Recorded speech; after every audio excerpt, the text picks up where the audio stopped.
What is going on, people? Welcome to another OTBN NBA Daily Recap Show. Took a few days off. Yesterday was my birthday, so I wasn't able to get on. Running around, doing some errands. But we back, and I got a bunch of guys with me. I got the crew at the Off the Ball Network. I got Ken, I got Nick, I got Mo up in Flames Murphy. What's going on, fellas?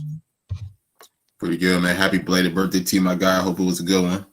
Appreciate you, Nick. The fact that you're not hungover is a problem with me. So you didn't bring in your birthday, right? All right. You told me you were watching Coco Melon on your birthday. That was pre when I had my daughter. I can't get lit. She's supposed to be watching basketball with you. Okay, come on, Chris. What are you doing? We did after. We were sitting down watching Duke, North Carolina after, and the Knicks. Oh, man, we're gonna talk about that. The Knicks and Mo's favorite player doing some work against. He wasn't running for player of the night, but Mo is against him winning anything. So I just wanted to give Cam Thomas his flowers. We'll talk about that. And we'll talk about that later. But we're gonna get right into the yesterday's game, and then we're gonna get into some. There's a player that acts out. Nothing big, nothing crazy, but it's been under the radar. So we'll talk about that little thing that's happening in Brooklyn and all that. But let's dive right into it, and let's dive into the first game that we'll discuss, and it's the Knicks and the Clippers. The Clippers 134, the Knicks 120 in overtime. What a crazy game. I don't know if you guys saw this, but it was a crazy ending. Knicks come back and go up. Jalen Brunson hits the shot to go ahead, and then craziness ensues in that last possession, and then Nick Batum gets the ball, hits the three to tie the game, and we are heading to overtime, and Knicks just not have enough to finish off the Clippers, and they take care of business, win by 6, 134-128. What was your guys' thoughts about this game? What are you feeling about the Clippers going forward? They're big too, had a pretty good game. Norman Powell had a sick dunk on Julius Randle. I don't know if you guys saw that. He put him on a poster and all that. But quick, what do you guys feel about this matchup and the Clippers going forward? Nick, you go first. Okay, I was gonna let one of them go first. I didn't actually watch the game, but definitely a big win for the Clips. I think they're really a team that's really trying to really figure themselves out. They're one of those teams that in the past few years, they've been underachieving to a degree. I mean, obviously, with a few second round or with one second round exit and then the conference finals exit. So Kawhi's been playing well over the last few months. The two of them, Paul George and Kawhi, combined for 65 points in this contest. So it's a big win for the Clippers. Yeah. Kawhi had 35, 4 steals, 5 rebounds. I think we should just change the player of the night award to the Kawhi Leonard he bust your ass award and just make that. I think that should just be that going forward and all that. Or the Kawhi Leonard he got disrespected award, something like that. He got disrespected. He gets disrespected, maybe, and he should have been the All-Star instead of a PG. But that's for another story. But big win. I agree with that 100%. Well, yeah. I think I think he should. If there was a Clipper All-Star, I know Mo's just. You're right. Only 13 games and get into an All-Star. You're right. The Arthur meme where he just has the fist. That's Mo right now. Bro, let's just play 13 games and you're an All-Star. We're all good with that. I love doing this because it rouse up Mo. But both teams shot the ball pretty well, closest to 50%. Both teams shot 48%. Shot the 3-ball well. It was an offensive showcase and all that, but we saw some nice moments. And I said that Norman Powell dunk, I felt like that was gonna steal the deal. But the Knicks came back. They came back and all that. But I want to ask you guys one thing about the Knicks. They're on the road. They play really great. They're like 5 games over 500 on the road. But at home, it's every game is like this, and they lose it at home. What do you put towards that when you see a team that plays good on the road, really good on the road? I think they have like a top 3 record on the road, but then struggles. I wouldn't say struggles because they're not like they're getting blown out, but they find ways to lose games at home. What do you attest to that? Ken? Because go.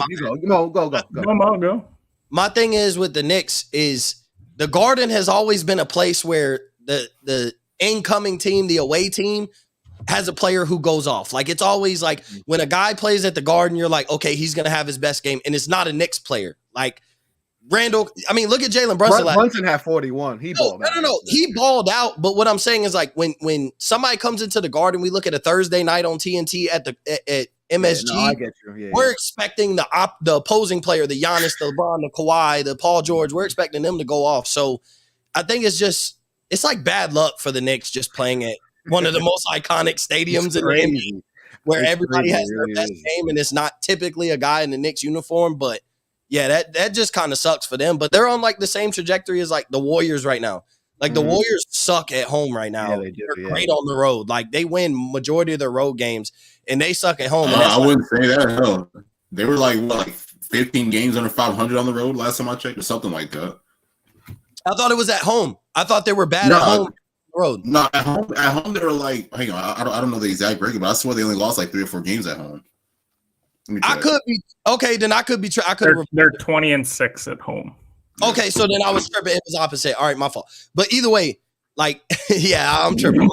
But I just think, I think the Knicks, they don't benefit from being an iconic place. Like people go to MSG and want to ball. Like they want to go off. That's their iconic game. We've seen guys score 60 and 50 and 45, and it's been on the opposing team. So I just think like. The Knicks have bad luck of being an iconic stadium, and so they're going to forever live with that. And there's always a random player that goes off because Norman Powell, I think, had like 27 points, and then he went off. Yeah, and dunked on Julius Randle. That shit was bad. And it's okay. Like, I ain't mad at Julius Randle for getting dunked on. It happens. Like, I ain't old. He's been dunking on people. He's been dunking on, sometimes you got to get a receipt, Getting dunked on happens, but still, God. No, that was a goal. Norman was in his glory right there. He was in his Duffy. Yeah. You can arguably say he's been like their third best player this year. He's been good. Yes. He's such a good player. Like he may not never be like an all-star and all that, but he's just he fits everywhere. That's why he's always going to be like a wanted player because he fits everywhere. He's a great role player. Like he's a guy you want to have on your team. He could contribute to a championship team. And so you always want him. So you're always going to make calls about having a Norman Powell because like he's going to fit in any system. He's not a system guy. You just plug and play and he's going to produce no matter where he's at. And he's shown that up to this point. So he is one of those guys. No, yeah, for sure. And like I said, Jalen Brunson had a really good game. He missed the game before with I think he was sick with all of that. Yeah, he faked sick, didn't he? Broken heart. That's the Knicks theory is he fake sick, didn't he? Because he didn't make the All-Star game. People really think he missed the game because he did not make the All-Star team. No, people don't. Knicks fans on Twitter are sick, man. People don't think Knicks fans think that. People don't. We don't. Exactly. Let's clarify. Knicks fans, just a base of Knicks fans that think that he missed the game because he didn't make the All-Star team. That is like Ken, say something, Ken. Please say something. Like I don't even know how to elaborate on that, but that's Knicks fans. I mean, I think that they're always honestly, if he did, he deserved to. He deserved to be an All-Star this year. So if he took a game off because he was pissed off, I ain't mad at it. I'm not gonna get into the Jalen Brunson. Okay. I'm just going to say this. Did he deserve to be an all-star? Yes, but so did a couple other people. So, like, he wasn't the biggest snub. I think he was snubbed, but you could argue he should have got in over Halliburton. I'll give you that. But at the same time, like, James Harden is sitting there saying, hello, so did I. So, yeah. So Darius Garland, there's guys every single year that are right on the fringe and they miss out, and he just happens to be one of those guys that was it happens all the time, man. Yeah, it's every year we have this conversation of who got snubbed, and somebody's always going to get snubbed. Jalen Brunson has to wear it, but because he's a Knick, it's a bigger deal. Like, the NBA hates the New York Knicks. Like, no, they don't. They let Julius Randle get in, and he rightfully so. He should have. To me, he was the lock of the New York Knicks being an all-star. I've said that all year. Like over Randle. No, Randle was Randle over Brunson. Okay, I misheard that. Brunson. I've said I disagree with that. I agree. Wait, really? Nick, because Nick, I've heard people say that Brunson should have got over Randle, and I get it, but to me, I always thought Randle was a lock all-star. I thought Brunson can make it as a second, but I thought Randle should have been the Knick that made the all-star. So tell me why you felt like Brunson should have been the Knick over Randle. Well, I mean, here's the thing. I'm not taking nothing away from Randall. Randall's definitely had a redemption year compared to what he had last year. But I guess from my perspective of it is, to me, with Jalen Brunson coming to that team, I feel like he's been the game changer. You know, without Jalen Brunson, this team is not anywhere near like, you know, playoff or playing contention. So that's my reason. And on top of that, I just feel like I just feel like his impact has been more felt like for the Knicks than Randall's. Not taking nothing away from Randall. Randall's had a really great year. But if I had to choose one or the other, as far as like which Nick to be in the All-Star game, I would have chose Brunson. I get, and that's most people's take when they say like Brunson, you know, because he's come here and he's put them over the top and he's played good in clutch and all that. But you know, I just felt like I think Randall gets a lot of hate, especially in New York. He gets a lot of flack and all that. But I think both definitely deserve to be an All-Stars and all that. But like Ken said, people are going to get snubbed all the time. I mean, at the end of the day, like if you look at it, Philly as the 3 seed didn't have 2. Cleveland as the 5 seed didn't have 2. But yet Chicago had one as the 9. So like you can get mad about DeMar DeRozan and say that one of these other teams should have had 2, but I don't know. There's going to be a snub every year. It's unfortunate, but Clippers are rolling now. I mean, they've won 9 of their last 10. They look like a real contender again in the West. And funny how Kawhi and Paul George start playing, and then suddenly they start winning games. So Kawhi's Kawhi for 3 weeks. So. Yeah, Kawhi play, bro.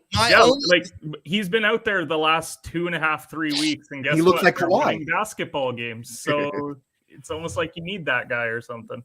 And that's my point. Kawhi is a great player. I've never not said that. Yes, I don't like him, but it has. I don't like him at all. I took no greater joy than constantly talking about Kawhi going to the Heat on Mo's show for like a year, and just watching his face every single time as I brought up that topic. And the crazy thing was, like, yes, Kawhi is a great player. Do you want him on your team? I probably was the only person in the world who didn't want Kawhi to be a Miami Heat.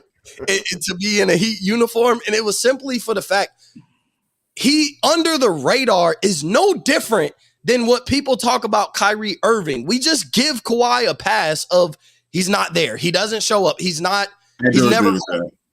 there. He's just not loud about it. He gets a pass. That's my problem is we put him in this superstar category, which he is. When he's on the court, he is a superstar. He's in my superstar he's a superstar, but we don't hold him to the same standard.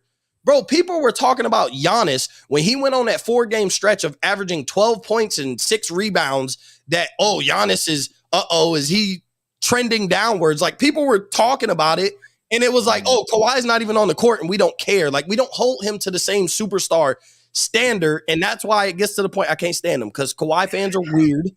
If you're a real, like, you love Kawhi fans are weird with the weird player. No, man. I'm just saying Kawhi, like I understand liking Kawhi, but Kawhi fans are just Canadians. That's it. And I'll put it like this. I just want to say this before we move on to the next game. Never say anything that might be negative towards Russell Westbrook, because holy hell. I woke up this morning, bro, my Twitter was on fire. My phone was on fire about saying anything about Russell Westbrook. Don't talk about Russell Westbrook. You can't. His fans are the most ridiculous fans in the world. I never thought that. I found out last night. By replying to a Russell Westbrook fan, I found out how bad Russell Westbrook fans. I don't even get a lot of love on Twitter like that. Bro, you say one thing about Russell Westbrook, everybody has something to say. The Russ fans be on your ass. They've been on my ass so many times. And I was like, I didn't even say anything bad about him. I'm just like, let's acknowledge who he is now, and it's okay. Like, he's not Russ of 2016, and it's okay. Oh, no, he'd be an MVP if he was on any team but the Lakers. But I digress. I'm just saying, don't put Russell Westbrook, because his fans type in Russell Westbrook on the search bar to attack anybody who has anything to say about Russell Westbrook. But yeah, putting your theory to the test, Mo. I found it out. I'm just saying. I found out yesterday.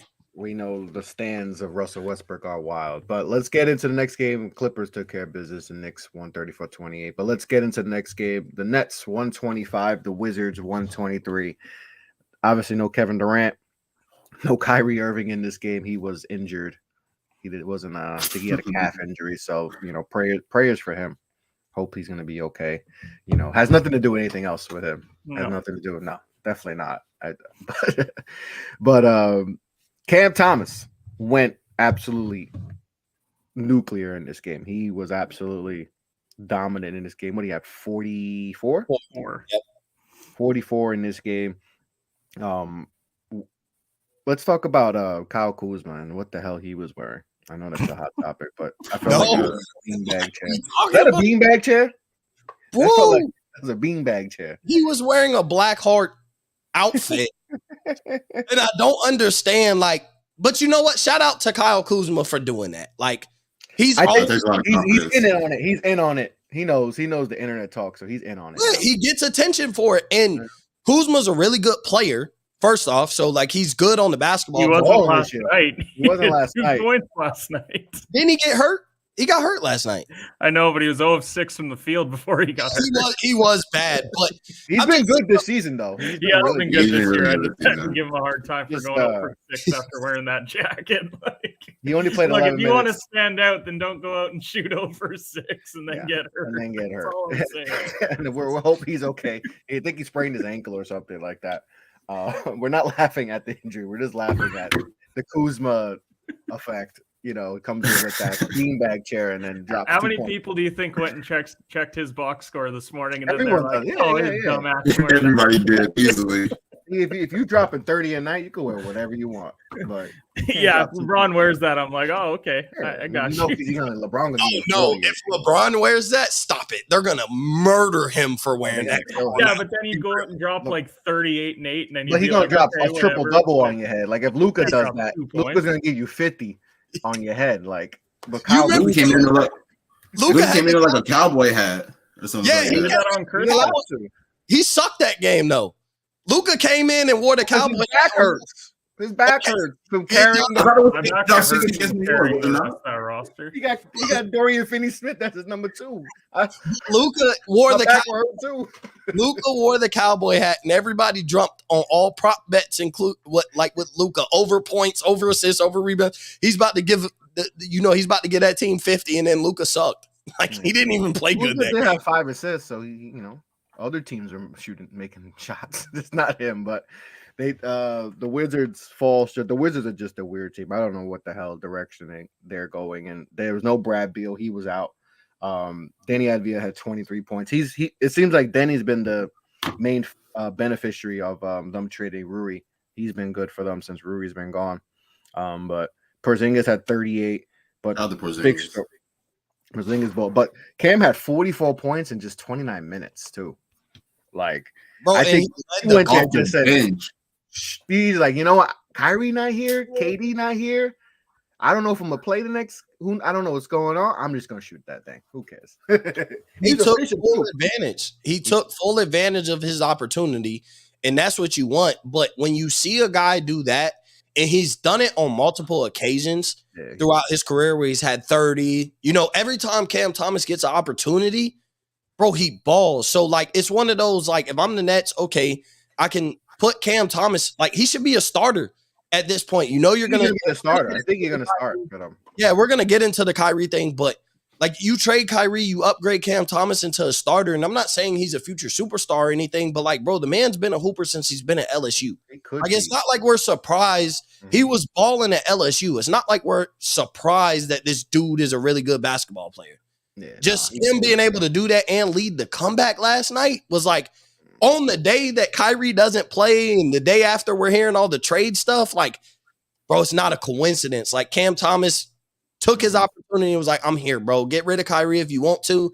And I'm not 3 points they came down from down 23. Yeah, down 23. And I'm not saying that Cam Thomas was motivated by like the fact, but he knows Kyrie is going to be gone and this is my opportunity to shine. And I showed you, like, bro, I'm an adequate player that can help contribute to a championship team. So whatever you get back in Kyrie and you have Cam Thomas is no Kyrie Irving by any means, but at the same time, like, him dropping 44 is not a coincidence. Like, it was a message that, like, okay, we're not going to miss Kyrie as much as you think. Put me in the starting lineup and watch me work. 100%. He wasn't the only one that took advantage of minutes either. Like, Edmund Sumner had 29? Evan Sumner? Like, he balled out too. Good for you, dude. You got some minutes. Player in Brooklyn. Ben Simmons is hurt. I don't even count him anymore. Like, he's just irrelevant at this point. He's irrelevant. Ben Can we Simmons. talk about the fact that LSU, for being such an irrelevant basketball program, has had just like great players come out of It their had school?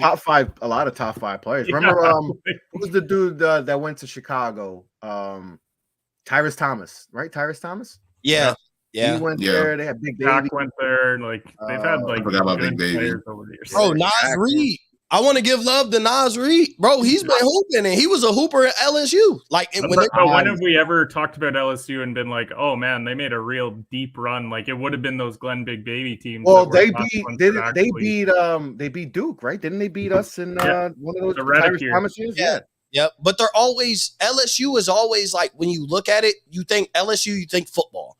Yeah. And then when you go to the NBA and look at guys who went to LSU, you're like, but they're not even mid-tier teams. That's what I'm saying. Like LSU this year would be Ben Simmons team didn't even make the tournament. Year, but that's because they had Ben Simmons. So speaking of that, did they beat Alabama yesterday?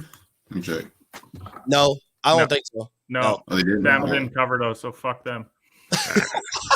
Language. This kid's But LSU, baby Mo's in the back sleeping. Come on. Nah, he's gone. He's out. Screw this show. Look, I'm just bitter because they're minus 11 and a half and they won by 10. So bad beat. That's the bad beat of the day. Bad beat of the day. Bad beat of the day. But Brooklyn take care of business. We'll see how this goes going forward with Cam and all that. But he's a nice piece going forward if and when Kyrie gets up. But right. It's almost like I don't know if y'all seen that trend on Twitter, but like it's a question that goes around. It's like what's the greatest I'm him moment? Like that's Cam Thomas right there. Oh yeah, like I'm here. Last night. Don't worry, guys. Like I'm here, and Brooklyn could be in a not the better spot because listen, Kyrie sucks, but they could be in a better situation than we think. Without Kyrie and all that, because they got maybe a hidden gem in Cam Thomas and all that. So we'll see what happens, but they took care of business. Good comeback win against the Washington Wizards. Let's go to the next game. Pelicans 131, Lakers 126. The Pelicans end their 11-game losing streak? 10-game losing streak. Obviously, it's been without a lot, no BI for most of those and no Zion for any of those games. But they take care of business. BI had 35. He's healthy now and all that. Anthony Davis at 34 and 14. And LeBron is getting closer to breaking the all-time scoring record. He had 27-9. The bench had 3 guys off the bench with double figures. Westbrook had 15. Brown had 13. And Walker had 11. But they fell short in all this. Just how are we feeling about, is this telling about the Lakers? Because, Pelicans were wounded. They don't have their full array of guys, and they have been struggling mightily. Does this change anything of how we feel about the Lakers, or are we just waiting for them to get Kyrie Irving and that's it? We're just waiting for LeBron to break the record and them get Kyrie. That's literally we're in that weird spot. In that order too. We're literally in that weird spot for the Lakers at the point in the season that we knew was going to come. We're waiting for. Well, we didn't know the Kyrie Irving possibly to the Lakers was going to come, but we knew like LeBron's going to break this record possibly Tuesday, if not Thursday. I have my thoughts. LeBron been pissing me off the past couple games because he's been coming out casual of like, oh yeah, I'm just out here, I'm playing ball, I'll turn it up and hit the switch when I want to. Because I think he's planning on breaking this record on Thursday, not Tuesday. So anybody paying $92,000 to go to that OKC. How many points is he behind? What is he at? 30? What is he like? 36, I think. 36. Yeah. He needs to like go off. And he's not dropping 40 on Tuesday. So anybody who's paying $92,000 to watch this game on Tuesday, you're tripping. He's a mastermind of business. He's going to break the record against the Milwaukee Bucks on Thursday night. Let's just be honest. It just seems fitting. It's a home game on Thursday night. He's not breaking it in OKC. Yeah, no. It's in OKC. I thought they were at home. No, it's in LA. It's at home.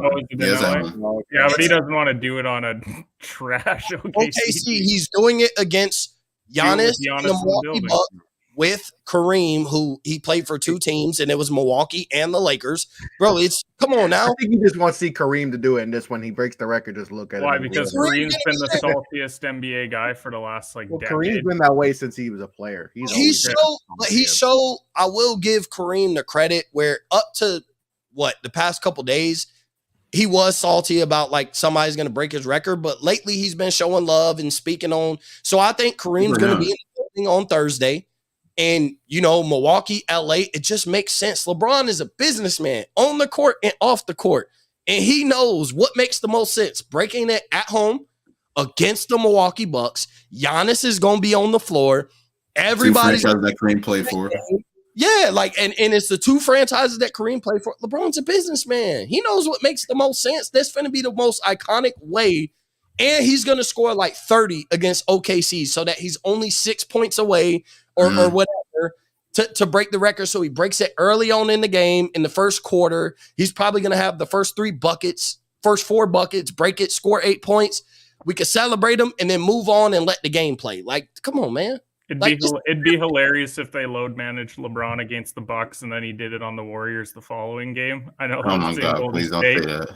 Don't say that. I just think it would be so funny if you get all these people spending tens of thousands to go to the game and then he doesn't do it. My back hurts. I'm gonna take the night off. I'll go break I'd be pissed off, man. That's smart, man. That's smart business for the Lakers to like. Ron gonna get 37, and we're gonna charge him again $19 million. Yeah, exactly. You know what? Actually, LeBron's gonna take some time off until the Pelicans load manage in him a couple weeks. Load manage him once he gets 37 points, and be like, "All right, to the bench, LeBron." Sorry guys, we'll get you free Popeyes. You know the moves, bro. Like the move. You know the moves, guys. Guys, come on, we're LA. You know we weren't gonna let you.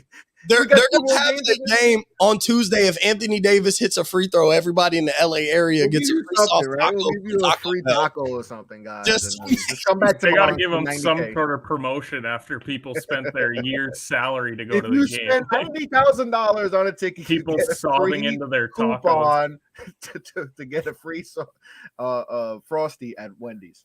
So what's more expensive, like going to go watch LeBron break the record or going to a Beyonce concert? Going to watch LeBron, bro. They're charging $92,000. Oh no! I heard the Beyonce tickets expensive. Oh, they're $4,200. Really? I didn't know that. Yeah, they're $4,200 for an average concert, bro. To go watch.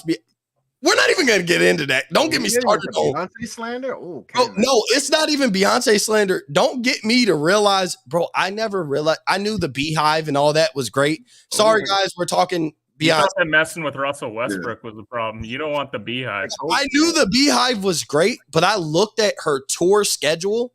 Bro, she's only performing in soccer stadiums overseas and NFL stadiums. And she's going to sell out every show. I did not realize how big Beyonce really was. Like, I knew she was huge and she's the biggest artist probably of our generation. She's only performing at NFL stadiums. We celebrated Kevin Hart for selling out the stadium in Philly. Yeah, she's selling out every stadium around the country and around the world. Like, I didn't realize. She's a superstar, man. That's what superstars do, man. You just got box office, baby. Box office, baby. That's all you do. but the Pelicans take care of business 130, 120, 26. LeBron approaching that record. And he should be breaking it in the next 2 games, but most likely he'll break it. He'll break it the first 30 seconds of the game not this game, and then sit out the rest of the game. And then just bask in his glory for 3 hours. He's gonna have 35 against OKC just so his first bucket against Milwaukee. Mm-hmm. He's gonna get it done like early mid first quarter, like a technical foul. And then they'll sit him, and then they lose by 40, but no one cares because he gonna score the bucket. They're gonna stop the game for like 2-3 minutes and then get on. I wonder how they can do the celebration. I'm really intrigued about that. The same way they did Steph, the same way the refs are gonna blow the whistle. They did Steph at the Garden as if he broke like a legit great, like that's a great record, but it wasn't like the scoring record. You would have thought it was the scoring record. You know what's crazy? Had anybody but LeBron been on the quest of breaking this record, like had Kobe had broke this record, and rest in peace Kobe. But what I'm saying is, it will be way more celebrated than LeBron because Kobe wasn't nowhere near as hated as LeBron James. Let's just be real. Old heads do not want LeBron to break this record for the simple fact. They're still mad that he did the decision 13 years later. Exactly. Get over it. Get over it. Stop it. But they take care of business. LeBron breaking her. The Suns take care. We don't have to get into this. Suns won by 16. I'm just mad because I took the Pistons plus 5.5. I thought they had a shot. But In what world did that make sense? This was a game. And then because the Suns they're missing a lot of guys, and they don't even like their coach. So I figured, they're quietly the 5 seed in the West. We talked about they beat Boston on Friday night. Yeah. So like. The Pistons, I don't know. I just have faith, but we don't talk about that. But Pistons suck. They are suck, but they're in the Wemby sweepstakes, and that could change the whole landscape of that franchise. There's no Cade and all that, but they could be. As long as the Rockets don't get Victor Wembanyama, I'm cool because they don't deserve him. You know why they don't deserve him? Because they lost by 32 points. Bro, losing by 32. 121 is insane. Like you score 130 and then you gave up a $53. Come on now. You don't deserve the number 1 pick. I'm sorry. We can't at least the Spurs are doing it the right way. They let developing the players while they suck. Like the Rockets just let all the young guys just control the team, and then Silas is just like a sad man he's like that meme with the Popeyes lady that's just on the bench with her head just down like. But here's the thing. Even Vegas knows that Houston doesn't want to win games because OKC was minus 9.5. In what world is OKC ever like a near double-digit almost favorite? A double-digit favorite? Yeah, like come on. Like I even at home, like, but still, like it's. Oh God, they haven't been that since Kevin Durant was there. Like, no, they haven't been a double. That's got to be the heaviest that they've been favored since Paul George and Russ. Oh yeah. I forgot the Paul George, Rush, and Carmelo Anthony era. Yeah. Not even with the CP3 team. No, maybe. It could be. They could have. No, they weren't double digit. Over a bad team, maybe over a bad team. Yeah, maybe over a bad team. But like this Rockets team they're brutal. I've never rooted for a team to not get the number 1 pick more than them. Like they just don't want to see them. They don't deserve it. They don't deserve it. Like they're just tanking in a way that bothers me. And Silas is going to get fired. It's so obvious how their whole roster is under the age of like 25, except they're all babies, but like hostage. It's just the dysfunction and like the lack of development from their young guys and all that. Like they're just not doing it right. At least the Spurs are like they're developing there. Their young guys look good. They're just young, and that's why they're losing. But like, I think we do got to give a little bit of slack to Steven Silas though, because I don't think he came into the job expecting this because he was supposed to coach Harden, John Wall, and Boogie Cousins, but then he got the hardest saga. Exactly. He got duped, man, and I feel bad for him because he came in thinking he was gonna, like you said, have Harden and maybe they make other moves. And he sucks as a coach. No, we're not doing this. He sucks as a coach. He wouldn't be good anywhere. Let's stop this. Steven Silas is not a good coach. They just gave him they practically gave him a tanking team, and he didn't expect that. He was supposed to coach a mid-playoff team. I do value like how you handle yourselves in press conferences as a head coach, and like he's too casual for the point. Like he knows he's gonna lose his job as he should, and he knows it's gonna be a couple years before he gets another opportunity. He's gonna be assistant coach somewhere, like coach for a while after this. This is gonna mess him up because he's just. At the same time, like to be a good coach, okay, you thought you were taking on something, but at the same time, like, okay, this is what I have. You have to make the best of what you got. Yeah, but what he was supposed to get is a big difference in what he getting now. Like John Wall, playoff team. That wasn't a playoff team. James Harden. They could have been with Harden, but Harden played like probably 3-4 games a year, so it never. They're probably gonna have pieces with Harden around them. Yeah, but and they had Christian Wood. Christian Wood probably had a career year that year. Yeah, bro, you went and got a first round knockout team to a tanking team. Okay, such a downgrade. Like my bad. I mean, 12 players under contract are under the age of 24. That's hard to coach teams. It's hard to coach a team that's so undisciplined and has so many, young players that just aren't. But they don't even look like they have a direction. Like they don't look like there's a direction. Well, their direction is just play all of these guys 20 to 30 minutes a night and hope that something sticks. Something sticks, and it's That's just it. I don't like the way. Which I'll give them this. I actually think guys like Alperen Sengun look really good. Jalen Green looks good, but at a certain point, they're going to have to start bringing guys onto the roster that are veterans that are really going to help these guys take off. Because, I mean, Eric Gordon, we've been waiting for him to get traded forever, but I think they're like, no. You know, if they we trade can't him, make it too obvious that we're tanking, so he's our veteran. If they trade him, do you know, like, the oldest guy on the team would be like 24? Jayshawn Tate at 27 would be their oldest. Jayshawn Tate, and he's only been in the league for only been in the league a couple years. I don't think he hasn't been that long. Yeah, he was playing with remember the guy interviewed Vince Bleinberg? Like, he was playing with him and like for like the Antoine Ants. Like, he was he just got a league. Wasn't he on the Jarrett Sullinger Ohio State team? Like, bro, wasn't he with Jarrett Sullinger at Ohio State? No, that's way too long ago. It ain't 2010, right? Sullinger. It's not as long as you think. Like, yes, it's a long time ago, but this man is 27 years old. Like, he simply could have been a freshman when Jarrett saw. Like, they could have been freshmen. I've got to remember what Jalen Sullinger. How long? I think Sullinger's like 30. I'm just saying it feels like that long. He's playing overseas now. It feels like that long ago when Jayshawn Tate was at Ohio State. Like, it feels like forever ago, and we're talking about. He was playing overseas. He was good. Yeah, he was there from 2014 to 2018. So about nearly a decade ago. Okay, so yeah, that makes sense. But yeah, Dear Lord. OKC dropped 153 on the Rockets' head. That's a lot of points. That's a lot of points. So they take SGA All-Star, baby. SGA All-Star and all that. OKC only 2 games under, so they we thought they'd be tanking without Chet, but they're in it. They're in it. So they're an interesting team. But the Bulls 129, the Blazers 121. 2 teams that I have no clue what direction they're gonna go. They're very confusing teams. They don't Blazers either. at one point were the number 1 seed in the Western Conference this year, and but I knew that was a fluke. I felt that was very fluke. That's not sustainable. I knew that was not sustainable and all that. But they're sitting a half game out of the play-in at the 10th seed with the Pelicans, who have that 10th spot right now, and the Bulls are sitting at the 9th seed. And right now they would be a Bulls-Knicks matchup if they were to play the play-in, but they're in. But what do you feel about these teams? Forget about the matchup, the game itself. Bulls took care of it. Zach LaVine has been in trade rumors and all that.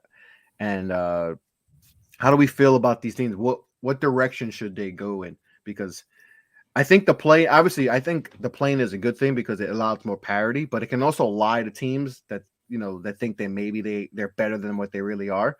So maybe teams might think, okay, we could make this move to make the play-in and all that, and but it could hurt them long term. Do you think these teams are buyers or sellers of that? Because we're hearing a lot of both with these teams. Like I said, LaVine on the block, maybe Vooch, possibly, maybe even DeRozan, and then with same thing with the Blazers, with Jeremy Grant, his contract situation and all that, and maybe some pieces there. So should these teams be buyers or sellers at the deadline? This was the blow it up bowl. Because I was gonna call it the mid Saturday bowl, like just super mid. Like, I say, just blow it up. Free Damian Lillard. Trade. No, he's loyal. That man don't want to be free. Yeah, don't. Yeah, I'm not getting into that. He loves Portland, bro. Whatever. No, he's loyal. Leave him I alone. used to love Damian Lillard, and then he started that loyalty stuff, and I swear to God, it pissed me off. Him and Bradley Beal, like, I used to love both of them. KG started that because KG stood in Minnesota probably like 2 years too long, and then he started missing the playoffs the last 2-3 years, and then he finally was like, he even said I think on Showtime, he was like, I should have axed out 3 years before. I maybe have another ring or two if I make this move early, but I was too loyal to Minnesota. They weren't even loyal to me and all that. He got beef with them now. So it's like some players I think Dame may have been too loyal 2 years too long. Bro, being loyal to Portland as a city is insane. I've been to Portland. It's not that great. It's not a good city. Like, what are we talking about? It's not a great way of life. Like, just because the Adidas, store is there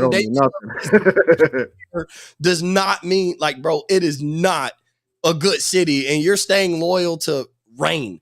Who just wants it rain and no sunshine year round? And you're like, yeah, I love this. Like, you're a weird dude. You're on Kawhi level if this is where you're staying loyal to. I'm just being honest here. I think the Bulls should trade Zach LaVine. I think they should trade Vooch. And I almost think they should trade DeMar DeRozan. The thing is, you have 3 players who could be valuable to a championship contending team. You can rebuild. You can get a whole bunch of draft picks and young players and start a new direction. And no team who's ever borderline a playoff team ever wants to rebuild. So I know the Bulls don't want to hear that. But at the same time, you got 3 players who have significant value to a championship contender that your rebuild wouldn't even be that insane. Maybe 1 to 2 bad years before, like, okay, we see the direction, this and that. Like, I think the Bulls should really, like, I think they should blow it up. And there comes a point in time, like, Dame should just, bro, pull a Kyrie Irving and ask out, bro. Like, also blowing it up makes so much sense for Chicago, because when you look at how big of a dogfight the East is, like, you're not beating any of these teams in the playoffs, and you're not beating them for a few years yet. So why wouldn't you just go full scorched earth, be the Houston Rockets of the Eastern Conference, and just stop trying to win games at this point? Because the Bulls ain't beating Miami. You're not getting past anyone in the top 6, probably top 7. I would take the Knicks over them. Yeah, I'd take the Knicks over the Bulls in a 7-game series easily. So you're not even actually, Atlanta's probably as well. So you're looking at, you're the 9th best team in the East. So you're hoping to get into the playoffs to get swept by a good team for no reason. What happened last year, right? Didn't they lose in 5 last year? Yeah, but why aren't they, like, my question with the Bulls is, why aren't they good? Like, why are they not? I'm not saying a contender. Lonzo injury hurt them. Yeah, but I'm saying, like, that plays a big role. But adding Lonzo, defensively, if you add Lonzo to Chicago, and lead guard wise, yeah, that helps. If you add Lonzo to Chicago, defends on that team. Like, who's a defender on that team? But if you add Lonzo into the lineup, you're still not taking them over Miami, Milwaukee, Brooklyn as constructed right now, Philly. It might be better than Miami right now. No, if they have Lonzo. No.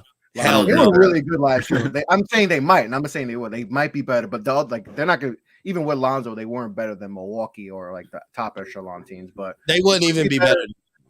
They might be better than Miami and all that. But the Lonzo injury to me hurt. Ever since he got hurt last year, they have not been the same team at all. No. And it has a lot to do with it, but it's just like, okay, when I see, like, all right, you got DeMar DeRozan, Zach LaVine, and Vucevic, and they're more than just names. Like, they produce. They're not number 1 options on a championship team. None of them are.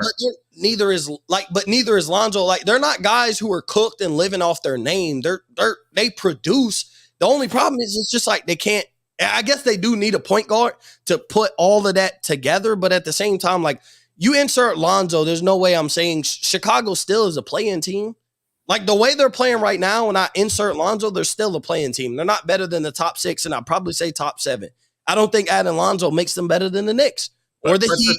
The thing about Chicago is that they have all these, like, good players, but they're not on cap-friendly deals. So all the pieces that they have, they don't go together. You don't have anywhere to improve. Expensive-ass team. Yep. And that's the difference between some of these other teams. Like, the Sixers have a guy like Tyrese Maxey that's still on his rookie deal. Like, that's huge when you have that stuff. But you've got DeMar on probably his most expensive contract. LaVine just got re-upped. Vucevic still has some money there. You paid Lonzo. You paid Caruso. Like, there is nowhere else that you can make improvements. So, yeah, you have to blow it up because there's no way to make this roster better. Unless you're drafting at 12 and finding an absolute gem next year, then, like, you're in a horrible and like spot. Patrick Williams not developing the way we thought he. I wasn't high on him, so not that I'm surprised, but like I wouldn't have took him as high as he went. Top 5 is kind of crazy, but 2020 draft is a whole, mess as it is. But the him. Which team do y'all like better? Which team do y'all like better? Y'all like Chicago or Atlanta? Atlanta. Okay. Atlanta, yeah, Atlanta. Because they have the playoff, experience if you want to make that a thing, and I think Trae Young is. I know people get on Trae Young, but I still like him. They have better top end talent and depth. Yeah, I like them. I still like them a lot. And DeJounte's still there too. I just think they need a new coach. Like, I think they need a coach. Yeah, I think that's too old school. Yeah. If they can figure out to get one of these, like a Sam, because I've been talking about Sam Cassell for a minute. I think like him, he would feel perfect because he'll get on his players, but also command respect. If you can, and he's a coach, that's the type of coach you need. A coach that's can make his players accountable, but also gain that respect. Like it's And not also- coming off as like a tyrant, right? You're not being a tyrant, but you're saying they it in need a a way that's player's like, coach is I'm what letting you're you know like you're doing something wrong, but I'm telling you like so you can understand. It's not like I'm just yelling at you, blah blah blah. Like I think some of these older, like the last breed of those old coaches is slowly fading Well, when away. Nick Nurse gets canned by the Raptors this year, then they can go and give him a call.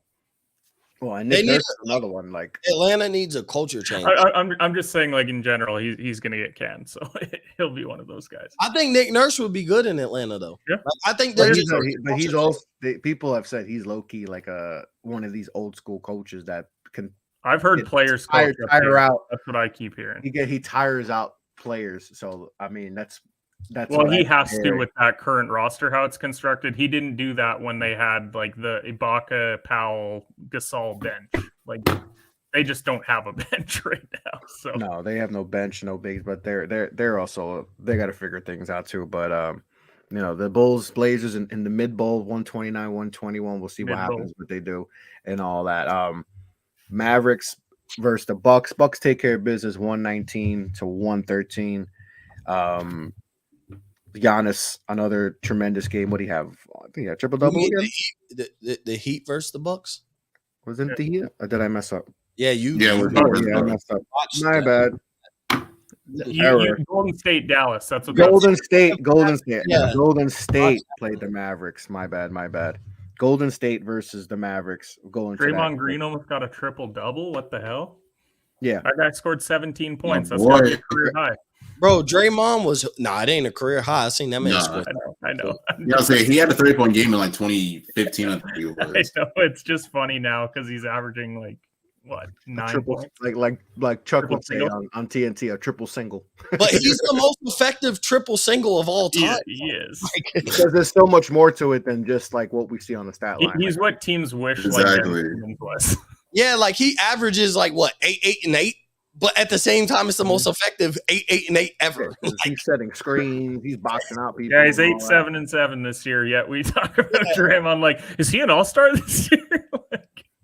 But it's one of those because of his effect on the court is exactly why we value Draymond. Like Draymond is a valuable piece on a championship team. Hence, like why he's been so effective on the Warriors. Like he's always to me, like we always talk about the superstar Steph and we talk about the Splash brother Clay, but like. Draymond has been an X factor. He's been what's glued. They don't win championships without him. I don't care. Exactly. Like he's literally been that, and it's like, oh well, how is Draymond the difference in winning a championship? Because he does everything a player doesn't want to do, and he stated time and time again, like I knew how to get my role in the NBA, and it was like, bro, I got to be willing to do the things that nobody else wants to do, and his IQ for the game is crazy. Like it's really insane how smart he is of a basketball player. Like it's really insane. He's well, it's as he unappreciated said before, sometimes. like very unappreciated. He's one of those guys where he's like, why would I take a shot when I have the greatest shooter of all time? Why wouldn't I try and get him a look? Yeah, like it's insane. And a lot of guys don't have that mentality, right? They're like, well, yeah, like he's gonna get his, but I need to get mine, and he's like, no, I just need to play my role. And especially with his ability to pass, ability to screen, like do like a lot of things. I mean, he runs their defense like a QB. Him willing to do that is going to put him in the Hall of Fame. Like him willing to just 100%. Be the cleanup guy and it's going to put him in the Hall of Fame. And people are really going to spaz out. But it's like, bro, without Draymond, without a guy like that, like how successful are the Warriors? I know they had got Kevin Durant, but even still, Draymond was the glue to that team too. Like you just look, bro, he's willing to do what nobody else is. Until we call KD a bitch. We could do this shit without you, bro. He was winning before you, bro. Like when Draymond took that shot instead of KD, I would have left too. I'm sorry. That was crazy. That was wild. There's sometimes Draymond does stuff. It's like, all right, why'd you do that? That doesn't even make sense. Like that shot is like, come on, bro. KD's right there. Like, and I don't like when players clap. When they clap to get the ball and all that, but that's a situation where I'm like, all right, I think I might have clapped too. Like, especially if it's a guy like that. If it's Steph Curry, all right, that's Steph Curry. Like, but Draymond, what are you doing, my guy? Like, come on. Then you gonna call me a bitch after? You gonna say, yo, we could do this. Wild as hell. yo, get out my face. I'm out of here, bro. I'm out of here. What are you doing, bro? Like, but Draymond, like you said, he's very underappreciated. What he does on the court, is sometimes stats don't tell, but he's a big part of. But I messed up the matchup. It was Warriors Mavs. There's no Luka. His back hurts.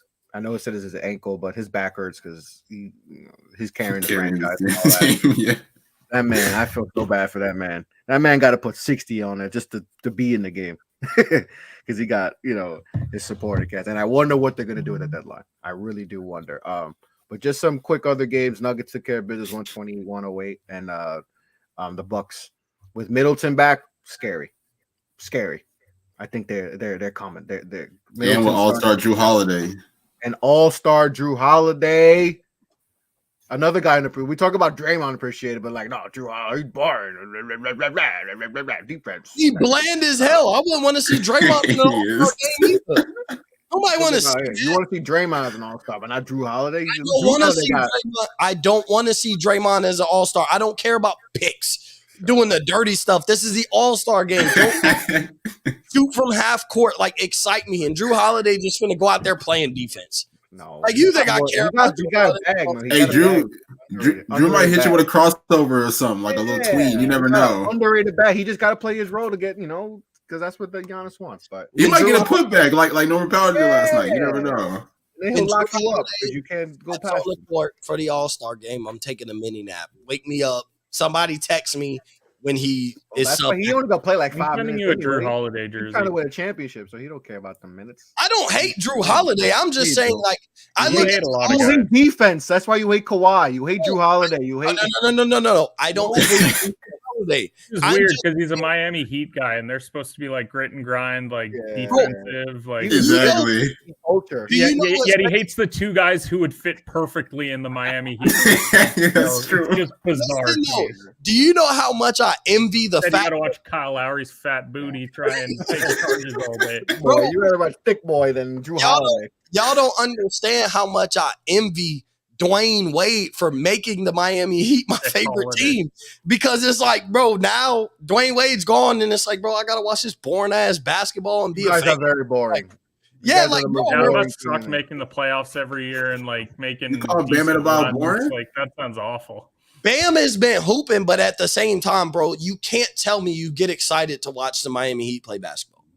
Let's just be real here. You don't. You guys aren't the Heatles no more. As successful as they've been, it still doesn't mean like, oh yeah, I'm watching great basketball when I'm watching the Miami Heat. Like nobody excites you. Like Jimmy Butler just dropped the most boring 32 points I've ever seen in my life last night.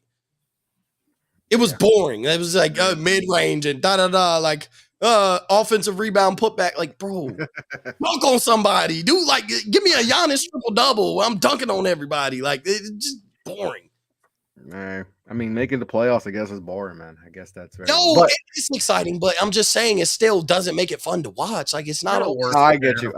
And all. But we'll talk some news on Mo Bamba has been suspended 4 games. Austin Rivers has been suspended 3 games following the altercation on Friday. Jalen Suggs also got suspended for a game per Shams.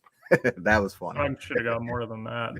That felt like it should have been like a week-long suspension. Like, because I think it was they showed like the video, like it was Mo Bamba had like stuck his tongue out at like Austin Rivers, and I guess I think it's the light skin in Austin Rivers that got upset, and because Mo Murphy of the NBA, you guys, you light skinned people, you get a little emotional, but he went to so the next possession, I think it was the next possession, you see Austin Rivers just go to the bench, and because they didn't show it on while watching the game, but when you watch it, all you see is Anthony Edwards and Gobert, and they just start running, and I'm like, what the hell's going on? And then you just see Austin Rivers on the floor, like just I'm like, oh, what did Austin Rivers do?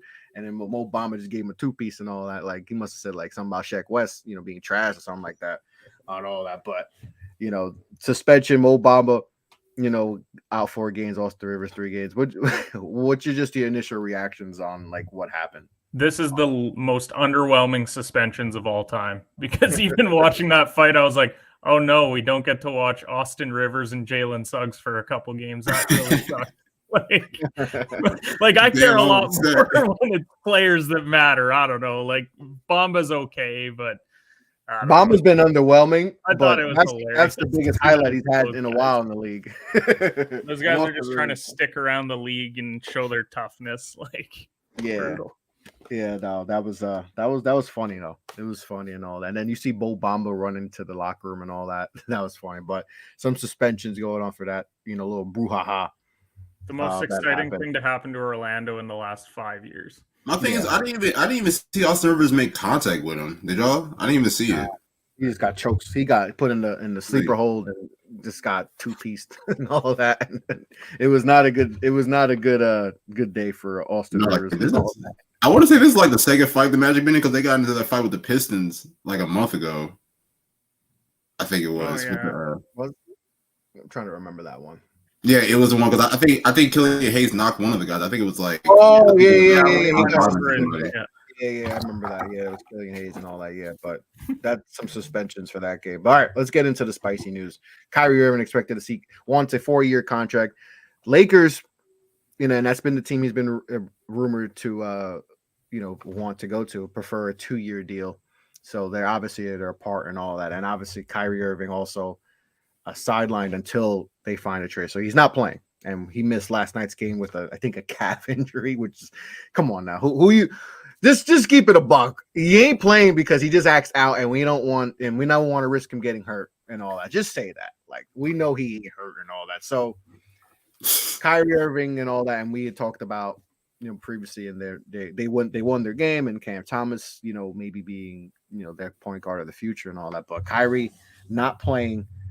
How do we feel about, and Mo, we had talked about this when we heard the news broke that Kyrie wanted out, but how do we feel about the stance? Brooklyn essentially, they wanted him, but they wanted him under their conditions, a very incentive-based contract, and then Kyrie said wants his money, because, and we don't see this a lot with stars. Usually they get their extension. They usually get extended and all that. We especially nowadays and all that. We don't really see free agency the way we used to see it, right? Where we're gonna see all the stars. It's usually lately it's just been very quiet as far as free agency and all that. So guys really get their extensions and all that, but especially with the money coming in. But how do we feel about this situation, this standstill, where the Brooklyn Nets are essentially, they're probably going to trade Kyrie and all that. But as far as the contract, because that seems to be the biggest beef with him and Kyrie, is the contract details and all that. And Kyrie saying, I don't want all these provisions and all that. So how do we feel? Nick, you tell me, how do you feel about the standstill with Brooklyn and Kyrie with the contract? I think they should have paid him. That's just my opinion. I mean, I know the past is the past. I know Kyrie's missed a lot of games, whether it's, for his own personal reasons or what have you. But I mean, for the most part this year, he's been there, he's been available, and he has produced in a significant way. Brooklyn has benefited off of that. I know that KD's been hurt and they went on a little losing streak, but overall, Kyrie's been great for them. So you would think from that perspective, let's keep the band together. They're one of the top 3 teams in the Eastern Conference. They're able to compete with Boston, Milwaukee, Philly, or whoever it is. That's just my opinion with it. So now looking at the situation now, I guess you got to look at it from an overall perspective now, because I think I want to say I saw in the news too that KD was shocked at the news. I don't know if that's true or not. I heard that too. Yeah, he was a little. Yeah. So they're playing well, relative. I know he's out, but like, remember last year, like when KD got hurt and all that, like they fell off a cliff. They lost 13 in a row, and they fell from like a seed to in the play-in. But they've been staying above, water and all that. So like they're still in the 4th seed, and so it's like everything's going. There's no noise in Brooklyn, and then Kyrie's. That's what I'm thinking. Like this really just hit us out of nowhere. Like Brooklyn was playing well all year, and I'm thinking like, man, like they're finally getting it together, because there was a lot of rumors saying that KD and Kyrie we're not able to coexist, or that the whole situation will not work. But now we see it actually working out this year, panning out and being in full effect. But now this all of a sudden hits you. But if I had to say one team, and I mentioned this in Spaces a few days ago, but like if there's one team, I mean, we all know LA, the reuniting with LeBron, and then of course him pairing with AD. But if there is one team I would want to see go for Kyrie, I would say Dallas. I feel like it's essential to get another star alongside Luka Doncic. He's 23 years old. Whatever you got to do with first round picks, whatever it is. I mean, at this point, go for it. You know what I'm saying? Like, you got a 23-year-old superstar. You guys need to you guys need to do whatever it takes to like possibly build a championship team down there. And I feel like Kyrie Irving, who is a champion, I know that his playoff resume isn't the greatest per se, but at the end of the day, he like when he is healthy and when he is available, he is able to produce. So that's just my whole opinion on it. I know people said LA. I know somebody said Phoenix. I don't really see that. I don't really see how Phoenix. The Phoenix one doesn't really make sense. Yeah, that doesn't really make sense. I saw Chicago too, but I don't know exactly how that would work. I mean, that would be a great fit, but I don't know how that trade would. What about the Clippers? You like that fit with the Clippers? I think the Clippers would be a good fit. Oh, yeah, the Clippers would be good. The Clippers would be good, but I wonder what they would have to give up though. Because I know that they're trying to get rid of John Wall. But I don't know if you want to make a John Wall, Kyrie trade or whatever, what have you. But Brooklyn would probably end up waiving or buying out.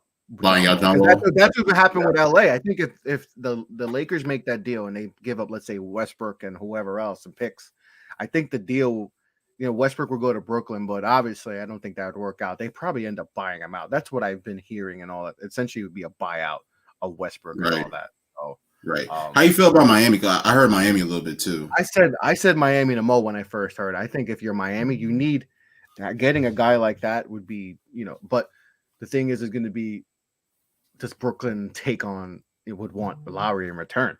That's that's the thing. Like if I'm Brooklyn, I'm not in on Lowry. But also Miami, I don't think Miami was get rid of Hero either. So that's why I was saying like probably the best that Brooklyn will probably get is a guy like Oladipo, but I don't know if they want to stick with Oladipo long term or not.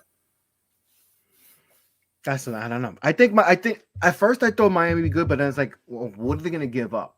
Like, are they willing to give up a Hero, let's say, just for a player that maybe just be there for just the rest of the season? Because that's the thing. Also, is like, I know there comes a lot of baggage with Kyrie, but if I'm going to trade for him and give up some pieces. Because I think his value did go up. Like on the offseason, there was no Kyrie value.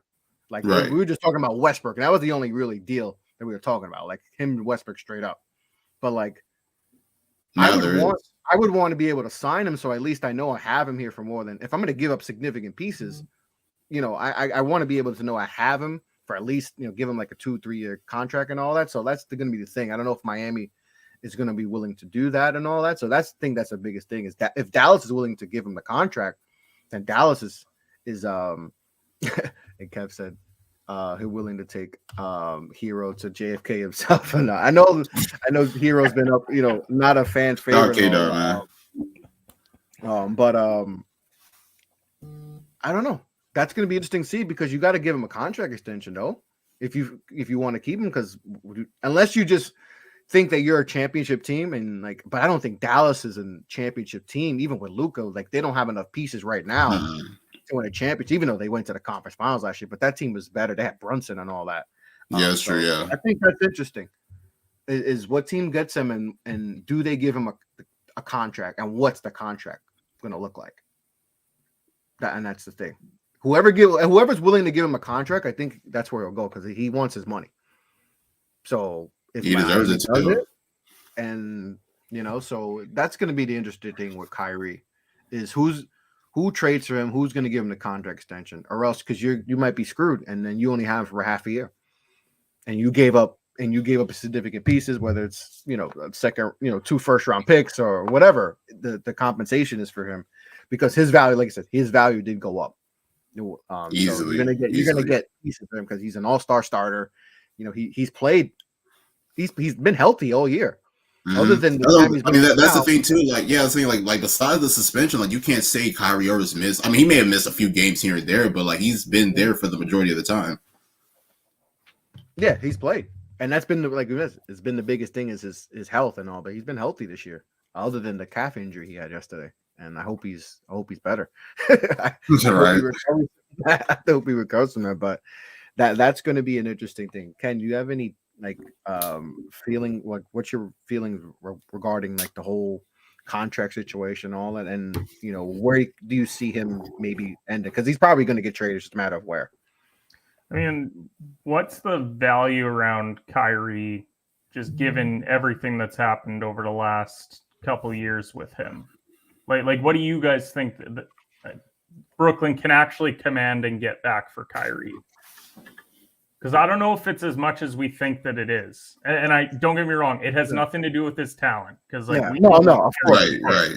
But it's more than what it was in the offseason. That's what I'm trying to say. Yeah. Like he had no value in all. Like we were talking about him for Westbrook straight up. That was it.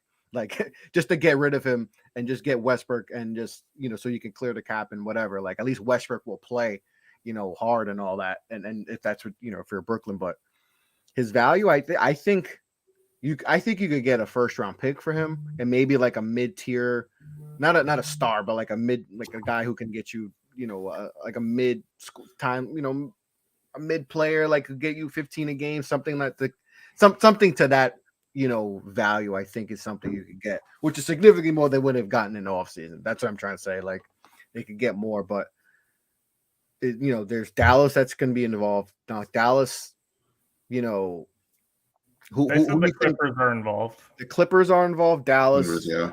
I don't know if Miami's. I think that was just a name. A team. I haven't heard. To Miami. me, that's the team. Like Miami to me would be Miami. perfect.